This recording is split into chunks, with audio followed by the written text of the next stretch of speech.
इसके लड़कियों को लाने का प्रेशर मेरे पे दिया जाता था, लड़कियां लाओ, एक पर एक लड़कियां लाओगी तो अच्छे से एंकर बनाएंगे, ये करेंगे वो करेंगे। मैं लाती भी थी लड़कियां, ऐसा नहीं है। लड़कियों के साथ हमेशा एक ही चीज़ों को लेकर के वो रहते थे। आप समझ, आप बताइए कि अगर 4 एडिटर को बुला करके शिवम प्रेरणा प्रेस के काम को डैमेज करने का कोशिश जिस तरह से करती, वो मिसबिहेव करके मेरे चैम्बर से बाहर निकल गई। नमस्कार, इस वक्त की सबसे बड़ी खबर मैं बता रहा हूं कि पटना के एक मीडिया हाउस पे इल्ज़ाम लगाया जा रहा है। इल्ज़ाम ये है कि इस मीडिया हाउस के एमडी जो सुनील सिन्हा है, उनकी खुद की एम्प्लॉय जो ऑफिस में काम करती थी, उसने आरोप लगाया है कि सुनील सिन्हा के द्वारा दुर्व्यवहार किया गया और छेड़छाड़ जैसी घटना सुनने में आ रही है। और ये खबर चूँकि कल रात में चला था, आज हमने तस्दीक की। जो आरोप लगा रही है और उसकी बात मैं पहले आपको सुनवाता हूँ। उस मामले को मैंने दर्ज कराया है। फिलहाल ये मामला जो है बुद्धा कॉलोनी थाने में दर्ज करवाया है मैंने। रजिस्टर्ड हो गया है मामला और मामले में आगे की कार्रवाई के लिए फिलहाल मैं डीएसपी साहब से मिलने आई थी, जहाँ पर तमाम बातों को बताया है और कार्रवाई का आश्वासन दिया गया है। हालांकि मैं कल भी कह रही थी और आज भी कहती हूँ कि कार्रवाई हो, इसके लिए मैं पूरे तरह से कहीं ना कहीं नीतीश कुमार जी से या डीजीपी जी से मैं मतलब आग्रह कर रही हूँ कि इस पर मामला को संज्ञान में लिया जाए। कारण है कि लड़कियों के साथ वर्क प्लेस पे ऐसे होना यानी कहीं ना कहीं लड़की की सेफ्टी पर एक बड़ा सवाल होता है और इसके लिए ही मैं आगे आई हूँ। तो मुझे लगता है कि ये मामला जो है इस पर गंभीरता से संज्ञान होना चाहिए। एक न्यूज़ 24 में कब से आप काम कर रही हैं? मैं अप्रैल से काम कर रही हूँ। 11 अप्रैल से काम कर रही हूँ। 2023? हाँ, 2023 से मैं काम कर रही हूँ। शुरुआत में एज ए एंकर ही ज्वाइन किया था और तकरीबन दूसरे महीने में मुझे एज अ मैनेजर के पोस्ट पे बैठाया गया था, क्योंकि जाहिर सी बात है लड़की हूँ और काम को जानती थी, प्रायोरिटी दिया गया और वहाँ पे मेरे क्वालिफिकेशन को देखते हुए प्रायोरिटी थोड़ा सा दिया गया था। और बाद में फिर चीज़ें बदलने लग गई और क्योंकि हमारे एमडी का जो बात रहा तो उनका जो है मार्केट रिव्यू भी कुछ वैसा है, लेकिन उसको मैं नहीं जानती थी पहले। वहाँ जाने के बाद मुझे पता चला, लेकिन तब तक मैं काम कर रही थी तो कोई इशू था नहीं। बाद में उनका नज़र जो है और लड़कियों पर भी ख़राब रहता था, मुझ पर भी हुआ। मैं उसका अपोज करती रही क्योंकि मुझे मैनेजर बनाया गया कि मैं आसानी से उनके आसपास बैठ सकूं। मैं बैठती भी थी। मैनेजर इसलिए बनाया गया था? बिल्कुल इसलिए बनाया गया था, वरना मैनेजर अगर नहीं इसलिए बनाया जाता तो आज मेरे साथ जो हो रहा है वो होने की कोई गुंजाइश ही नहीं। ये कब से होने की संभावना है? ये संभावना हमको लगता है मेरे साथ ये सब होने लगा अप्रैल मई। एक बार मई में मैंने भी अप्रोच किया था, उस टाइम भी ऐसा एक मामला हुआ था। तो मैंने बोला था, मैंने वार्न किया था कि सर अगर आज से ऐसा हुआ तो मैं कंपनी छोड़ के चली जाऊँगी। तो क्योंकि उनके पास कोई ऑप्शन नहीं था उस वक्त, तो इसलिए बोले कि नहीं चलो आज से ऐसा नहीं होगा, हम अपने आप को कंट्रोल करेंगे, ये सब चीज़ें बदल जाएगी, कुछ नहीं है। तो मैनेजमेंट को देखो, हम यहाँ नहीं रहते, मेरा गोवा में बिजनेस है तो हम गोवा पे ज़्यादा फोकस करेंगे, तो हमको यहाँ देखने वाला कोई चाहिए, तो प्लीज़ तुम चीज़ों को देखो। हमको ये कहा गया तो हम देख रहे थे चीज़ों को। बहुत प्रेशर होता है मीडिया हाउसेस में, पता है कि खबर का प्रेशर, ये वो प्रेशर। बाद में इसके लड़कियों को लाने का प्रेशर मेरे पे दिया जाता था, लड़कियां लाओ, एक पर एक लड़कियां लाओगी तो अच्छे से एंकर बनाएंगे, ये करेंगे वो करेंगे। मैं लाती भी थी लड़कियाँ, ऐसा नहीं है, कॉन्टेक्ट भी करती थी, लेकिन वही होता था मिसबिहेव मेरे तक आती थी, सब ठीक रहता था। मुझे बोलती भी थी कि मैम सर का नेचर अच्छा नहीं, हम लोग सेफ है ना। मैं बोलती थी कि तुम लोग टेंशन मत लो, हम हैं यहाँ। नेचर किस मामले में बोलती थी कि अच्छा नहीं है? क्योंकि वो लड़कियों के साथ हमेशा एक ही चीज़ों को लेकर के वो रहते थे। आप समझ, आपके साथ साथ कोई और लड़की के साथ ऐसा हुआ है? हाँ हुआ है। उस वजह से खुलकर बोलिए जो चीज़ जी हुआ है, पहले भी हुआ है और इसको लेकर कई लड़कियों ने अपोज भी किया, लेकिन खुलकर वो सामने नहीं आ पाई। जब आप अप्रैल में एक सेकंड पहले बोलने दीजिए, पहले बोलने दीजिए। आरोप जिन पर आप लगा रही हैं कौन है, उनका पूरा नाम के साथ बताइए। उनका नाम है सुनील कुमार सिन्हा है, जो कि पारस बूट में कोषाध्यक्ष है एलजेपी में, और एक न्यूज़ 24 के एमडी है। एमडी है वो, एक न्यूज़ 24 नाम का जो है यूट्यूब चैनल वो चलाते हैं। हाँ ठीक है, और उसके वो एमडी है और उन्हीं के चैनल में मैं एज अ मैनेजर पोस्ट है। कल ऐसा क्या हुआ कि आप सड़कों पे निकल गई? जी, कल मैं गई चैम्बर में, मुझे बुलाया गया, मैं बैठी हुई थी। ठीक है, तमाम मामलों पे ऐसे ही आए तो उनका मूड थोड़ा सा ख़राब था। इस बात को लेकर ख़राब था कि मैं एक दिन पहले जो है मैं एब्सेंट ही थी, जो क्योंकि एब्सेंट नहीं की थी, एक्चुअली मेरा वीक ऑफ था वो, और वीक ऑफ लेना मेरा अधिकार भी है। तो मैं जब भी छुट्टी पे जाती थी वो पागल की तरह बिहेव करने लगते थे। तुम कहाँ गई, किसके साथ गई, ऐसा सवाल पूछा जाता था। तो मैं बोली कि मेरा कोर्ट में काम था, मेरा 29 को एग्जाम है बार काउंसिल का, तो मुझे ये नहीं हुआ जाके फॉर्म तक वगैरह सबमिट करना था। तो वही मैं डॉक्यूमेंटेशन के लिए गई थी, डॉक्यूमेंट सबमिट करना था मुझे। तो बोले कि तुम किससे पूछ कर गई, मैं यहाँ नहीं था। मैं बोली कि सर आपसे मैं पूछ के भी क्या जाती, क्योंकि मेरा लास्ट डेट था, आप नहीं भी परमिशन देते तो भी मुझे जाना था। इस बात पे वो काफ़ी ज़्यादा गुस्सा हो गए और बोलने लगे तुम्हारी औकात क्या है, पटना में तुम जो भी देखी हो मेरे वजह से, तमाम बातें कहने लग गए। फिर मेरे पिताजी पे चले गए, तुम्हारा बाप है ही क्या, 2 कौड़ी का वकील है, ये है वो है। मुझे ये सब चीज़ें अच्छी नहीं लगी, मैं अपोज करी। बोली कि सर ये गलत कर रहे हैं। अब आपको मैं ऑडियो रिकॉर्डिंग जो है, इत्तेफाक से मैंने ऑडियो को रिकॉर्डिंग मोड पे डाल के रख दिया, क्योंकि बातें ज़्यादा होने लग गई। मैं बार बार बोल रही थी कि आप मेरे पिताजी पे मत जाइए, मुझ पे, मेरे घर पे मत जाइए, मुझे जो बोलना है बोल दीजिए, मैं यहाँ ऐसे भी कंपनी छोड़ दूंगी, इस तरह से मैं टॉलरेट नहीं करती हूँ। तो तुम जाने की हिम्मत कैसे की? मेरा हाथ पकड़ लिया गया, मैं बोली कि नहीं मैं नहीं रहूँगी। तुम जाने की हिम्मत कैसे की? अगर तुम यहाँ से गई तो मैं तुम पे FIR करूँगा, ठीक है, और तुम पे मानहानि का केस करूँगा कि तुम मेरे कंपनी के साथ लूट खसुट करके भाग गई। मैं बोली जो करना है कीजिए, तो तुम्हारा वकालत जो हो रहा है ना, इनरोलमेंट जो है वो भी रद्द करवा दूँगा। मैं बोली ठीक है वो भी करवाइए, लेकिन मैं आपके कंपनी में नहीं रुकूंगी। तो इसके बाद वो मेरा हाथ पकड़ लिए, मैं किसी तरह छुड़ा के मैं नीचे गई। गुस्सा में वो भी पीछे पीछे आ गए अपने बॉडीगार्ड्स को लेकर, और वो तुम्हारी तो जैसे मैं नीचे गई ना तो 2-4 एम्प्लॉय देखे ना कि मतलब कुछ तो हुआ है, तो वो लोग भी पीछे पीछे आ गए कि क्या हुआ प्रेरणा जी, कुछ बात हुआ क्या? तो मैं जैसे बता ही रही थी, रेड वेलवेट होटल के पास में खड़ी होकर बता ही रही थी कि मुझे नहीं पता था कि इस तरह से आएंगे बॉडीगार्ड के साथ आगे उतर के, और मुझे तुम यहाँ खड़ी होने का हिम्मत कैसे की और मेरे पे हाथ चले। मैं पीछे हट गई एक बार, फिर दूसरी बार चलाए तो आगे कुछ एम्प्लॉयज़ थे, गौरव, कुंदन और नंदन वगैरह थे, तो वो बचाव में आगे वो क्या सर क्या ये क्या तरीका, इस तरह से वो लोग धक्का मुक्की हो गया। फिर अपने बॉडीगार्ड को आगे कर दिए, फिर वहीं हाथापाई हो गई।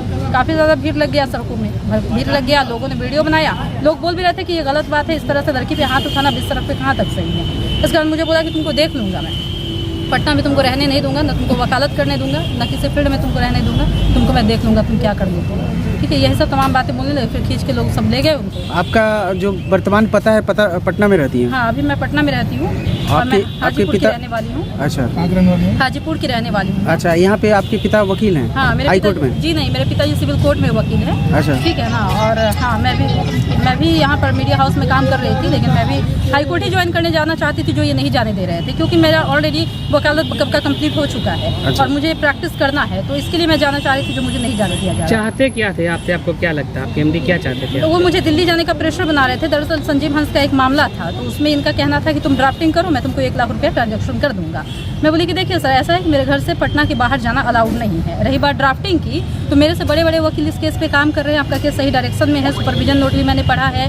उसमें जो नो कोर्सिव का मामला था, संजीव हंस और गुलाब यादव नो कोर्सिव भी ले चुका है, तो इस मामले में पढ़ने का कोई मतलब नहीं, क्योंकि मैं न्यू कमर हूँ और मेरी अभी उतनी एक्सपीरियंस भी नहीं है, जो सच्चाई है। मैं क्लियरली बोली, तो बोले तुमको चलना है या नहीं चलना? मैं नहीं चलूँगी। तुम नहीं चलोगी, इसी बात पर वो पैनिक हो गए और इसके बाद ये पूरा तमाशा हो गया। अभी आपने थाना सबसे पहले कब करवाया और किस डेट में करवाया? जी, मैंने कल बुद्धा कॉलोनी थाने में, कल 11 तारीख था ना, कल 11 तारीख को मैं गई हूँ बुद्धा कॉलोनी थाने में, जहाँ पर तकरीबन 9-10 के करीब जो है मैंने FIR दर्ज करवाया। रात में? जी। आपकी FIR ले ली गई? हाँ, मेरी FIR ले ली गई है और उसमें जो है उसका जो सब कुछ है हो गया है, और रजिस्टर्ड हो गया है FIR। आज कोतवाली में DSP से जी, मिली? DSP से मेरी मुलाकात हुई है। अभी मैं DSP सर से ही मिलने आई थी, जहाँ पर उन्होंने कहा है कि कार्रवाई होगी, आश्वासन दिया है कि तमाम चीज़ों को आप लिखित में दीजिए, कार्रवाई होगी। अब तमाम मीडिया के भाई को मेरे तरफ से नमस्कार है, और बड़े दुख के साथ यह बताना पड़ रहा है कि हमारे जो ROC के द्वारा रजिस्टर्ड चैनल एक न्यूज़ 24 के नाम से जाना जाता है, इसमें एक शिवम प्रेरणा नाम की लड़की स्टाफ, जो कि हमारे यहाँ के काफ़ी सीनियर कैमरामैन मदन जी हैं, मदन जी के माध्यम से उसको इस चैनल में जोड़ा गया था। मैंने देखा कि अच्छा अनुभव, प्रतिभा दिखाई पड़ रही है, इसलिए इसको एंकर के रूप में हमने रखा था। एंकर का काम हम भी करती थी। कल दिनांक कितना तारीख था? 11। कल दिनांक 11 तारीख को जब हम चेन्नई से आंख दिखलाने के बाद शंकर नेत्रालय में हम गए थे अपना आंख दिखलाने। ये देखिए शंकर नेत्रालय फाइल, भैया आगे नहीं दीजिए, थोड़ा सा पीछे कीजिए भैया। नेत्रालय से जब मैं आया और मैं पूछा कि प्रेरणा जी, आप जब जिम्मेवार पद पर चैनल से आप पोस्ट को लेके होल्ड कर रहे थे, तो ये बताइए कि मैं जब चेन्नई इलाज कराने चला गया तो आप बिना बताए, बिना कहे सुने हुए गौरव नाम के एक लड़का को भी भगा दिए और आप भी भाग गए। जो गौरव इतना गंदा काम किया और करवाया और कर रहा है कि खैर उन पे तो लीगल एक्शन हम लेंगे, हम सभी के ऊपर लीगल एक्शन लेंगे और मानहानि में भी जाएंगे। ये घटना का शुरुआत कल इस तरह से हुआ कि यहाँ से वो मिसबिहेव करके मेरे चैम्बर से बाहर निकल गई। बाहर निकलने के बाद रेड वेलवेट के पास, जो कि वीडियो आप तमाम मीडिया के लोगों को मिला भी है, वो वीडियो में देख लीजिए कि क्या सच्चाई है क्या झूठ है। आप बताइए कि अगर 4 एडिटर को बुला करके शिवम प्रेरणा प्रेस के काम को डैमेज करने का कोशिश जिस तरह से कल की, और हम एज ए ऑनर चैनल के बुलाने के लिए अगर हम गए, हाथ पकड़ के हम बुला के लेके आ रहे हैं कि चलो, और किस तरह से प्रेरणा शिवम चिपट के उसको पकड़ करके गौरव को नहीं आने दी, उसके दिल में ये भावना था कि चैनल का बदनामी हो, चैनल का काम रुक जाए, पहला। दूसरा, प्रेरणा काफ़ी दिन से बराबर अपना इस तरह का दबदबा बना के इस मीडिया चैनल में रखना चाहती थी, और वो चाहती थी कि हमको कंपनी की तरफ से मैनेजिंग डायरेक्टर सुनील कुमार सिन्हा कुछ नहीं बोले, हम काफ़ी काबिल आदमी हैं, जो हम करेंगे वो अच्छा करेंगे। बात समझे? इसको हमने पसंद नहीं किया। कल वो मिसबिहेव करके कमरे से बाहर निकली और वहाँ पर जा कर करके पूरा ऐसी करने लगी। खैर बुलाने से नहीं आया, हम अपने ऑफिस में फ़ौरन वापस आ गए।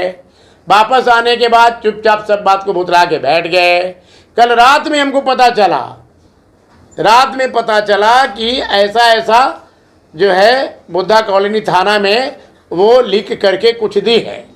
तो भाई आप लोग से, पूरे मीडिया के पोर्टल के सारे साथियों से मैं ये जानना चाहता हूँ कि क्या ये जो कदम है और जो एडिटर को यूनियनबाजी करके फोड़ के बुला के काम को बंद कराने की जो कोशिश और साजिश की गई थी, क्या ये अच्छी कदम है?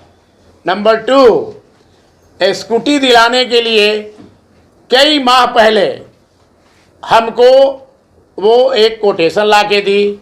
ये देखा जाए प्रेरणा के द्वारा दिया गया कोटेशन, स्कूटी का डिमांड कर रही थी हमसे, स्कूटी गाड़ी दिलाने का डिमांड कर रही थी। स्कूटी गाड़ी के संबंध में कई बार हमसे दबाव भी दी, चैटिंग भी की, पैसा भी बहुत सारा 3,80,000, 90,000, 10,000 करके, 20,000 करके बराबर रेगुलर पैसा लेती थी, ब्लैकमेल करके। कभी वो काम के लिए, कभी वो काम करवाना है, कभी उसका वो स्विच खराब है, ऐसे करके पैसा वो ऐंठा करती थी। इस ऐंठने का विरोध एक आध बार हमको सुझाव, रिया जैसी शुभचिंतक और भी हमको कई लोग, फरत उरत सब हमको बीच में बोला करती थी। मैं इन लोगों का बात नहीं सुनता था, क्योंकि इस तरह का वो यहाँ पर इम्प्रेशन बना के रखी हुई थी कि जैसे लगता था कि नहीं, जो है जो यही सच्ची है, यही भक्ति है, यही सब चीज़ है। लेकिन कल वो अपना असली रूप दिखला दी और जा करके ब्लैकमेलिंग का इस तरह का वो झूठा हम पर बेबुनियाद जो लिख करके थाने में दी है। मैं खुद बहुत अपने आप को शर्मनाक हूँ और बहुत हमें अपने आप में दुख पहुँचा है, ठेस पहुँचा है।